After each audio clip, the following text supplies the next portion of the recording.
The Celts, from prehistoric tribes to the legends of King Arthur. In the mist-shrouded valleys of ancient Europe, where oak trees whispered secrets and rivers carried the echoes of forgotten gods, a civilization flourished long before the pages of history were inked. Their stories became the roots of myths, their battles forged the legends of kings, and their culture, though scattered, continues to shape our world today. Who were the Celts, these enigmatic people whose legacy bridges the gap between history and legend? Step into their world, and let the journey through time begin. Chapter 1. The Dawn of the Celts. Long before the rise of the Roman Empire, a mysterious and fierce group of tribes began their journey across the lands of Europe.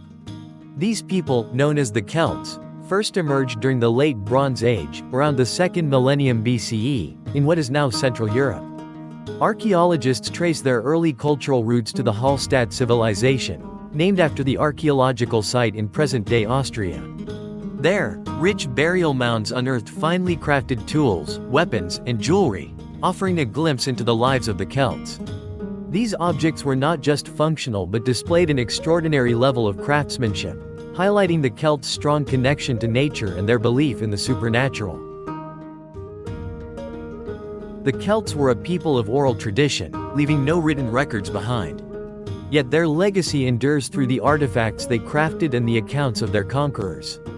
It is believed that they were a warrior society, their tribes united by shared religious beliefs and a complex social structure. Though scattered across vast territories from the British Isles to the Iberian Peninsula and into Asia Minor, the Celts shared a common language and religious practices that tied them together, despite the lack of political unity. Did you know that the name Celt was first recorded by the Greek historian Herodotus around the 5th century BCE? The Greeks referred to them as the Keltoi, meaning the hidden people, a testament to the air of mystery that surrounded these tribes. In their time, the Celts were known for their distinctive art, their skill in battle, and their druidic priests, who acted as spiritual leaders and keepers of sacred knowledge. Even in ancient accounts, the Celts were depicted as both revered and feared by those who encountered them. Chapter 2. The Warriors and Their Gods. The Celts, fierce and fearless, were warriors like no other. Bare-chested and painted with vibrant blue woad dye, they struck fear into their enemies with their intimidating appearance and savage battle tactics. This body paint, made from the woad plant, wasn't just for decoration. It was said to protect the warriors and make them appear larger and more formidable. Roman accounts, notably by Julius Caesar, described the Celts as unyielding in battle, a people who feared nothing, not even death itself. Their courage was legendary, and they fought with a unique sense of honor, embracing the chaos of war with both wild enthusiasm and tactical precision. Beyond their prowess in battle, the Celts had a rich and complex spiritual life. Their religion was deeply entwined with nature, with reverence for the elements, the seasons, and all living things. They saw the natural world as imbued with divine spirits, believing that trees, rivers, and even stones were inhabited by gods or spirits. The mighty oak tree, revered for its strength and longevity, was especially sacred to them, symbolizing resilience and fortitude. At the heart of their religious practices were the Druids, priests and wise men who served as the bridge between the human and divine worlds. They were not only spiritual leaders but also held immense social power, for they had the knowledge of the ancients, passed down orally through generations. The Druids' influence was so great that, in some cases, they could intervene in matters of war, halting conflict by stepping onto the battlefield and calling for peace. An intriguing piece of Celtic heritage that has survived through the ages is the Festival of Samhain. This ancient celebration marked the end of the harvest and the arrival of winter. During Samhain, the Celts believed that the veil between the living and the dead grew thin, allowing spirits to cross over into the world of the living. This tradition eventually evolved into what we now celebrate as Halloween. Through this connection to the otherworldly, the Celts left an enduring legacy in the rituals and customs that continue to shape our world today. Chapter 3. The Great Migration.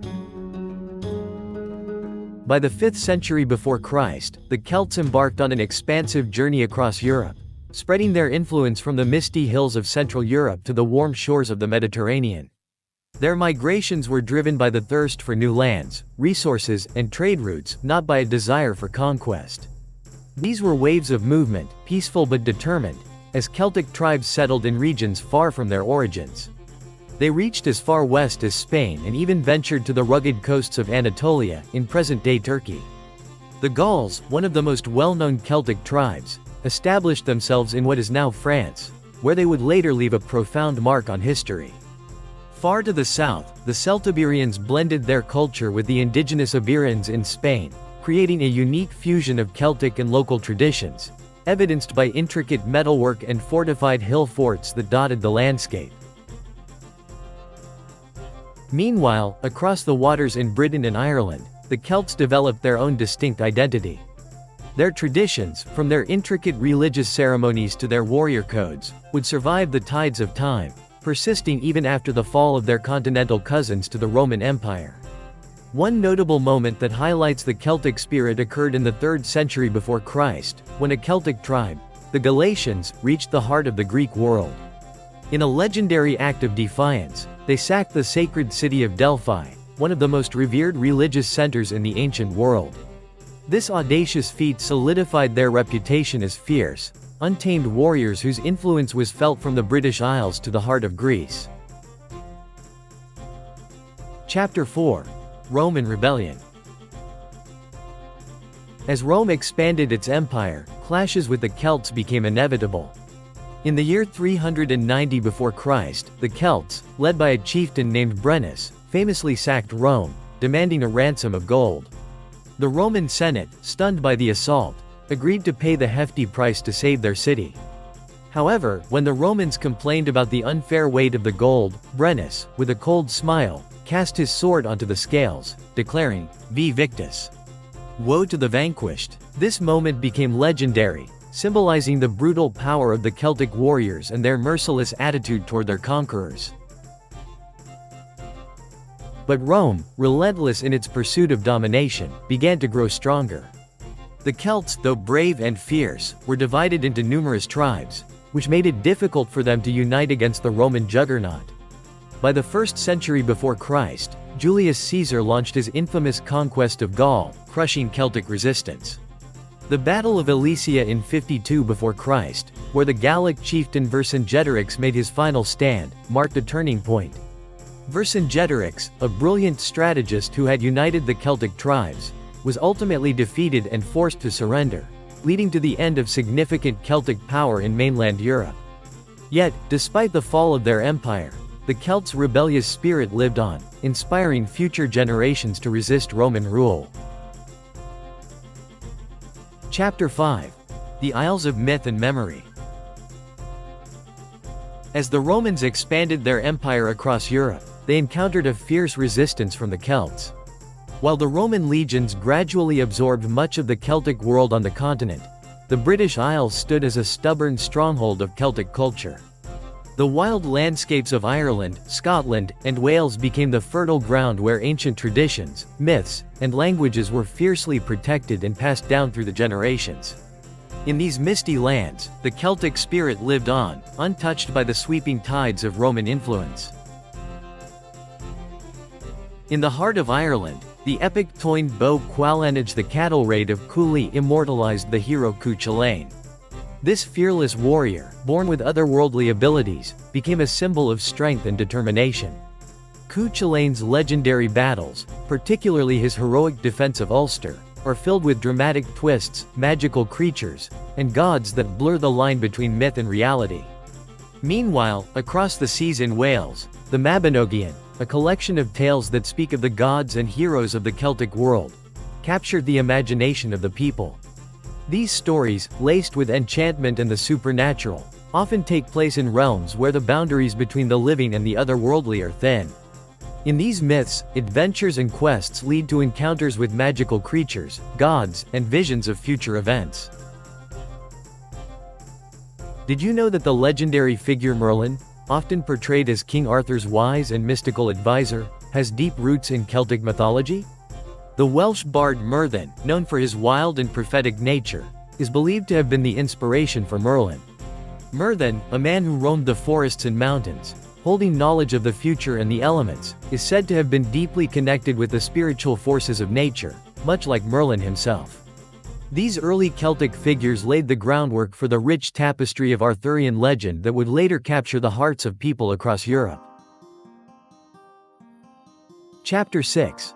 Arthurian Legends and Celtic Echoes. The legend of King Arthur, though shaped by medieval writers, draws deeply from the rich and mysterious traditions of the Celts. While the tales of a brave king wielding the magical sword Excalibur and embarking on quests with his knights have become iconic, they are rooted in older myths and folklore passed down through generations. The enchanted island of Avalon, where Arthur is said to have been taken after his mortal wound, and the formidable sorceress Morgan Le Fay, who played a crucial role in many of the Arthurian tales, all stem from Celtic mythological motifs, where the supernatural and the natural world were often intertwined in stories of powerful deities and mystical places.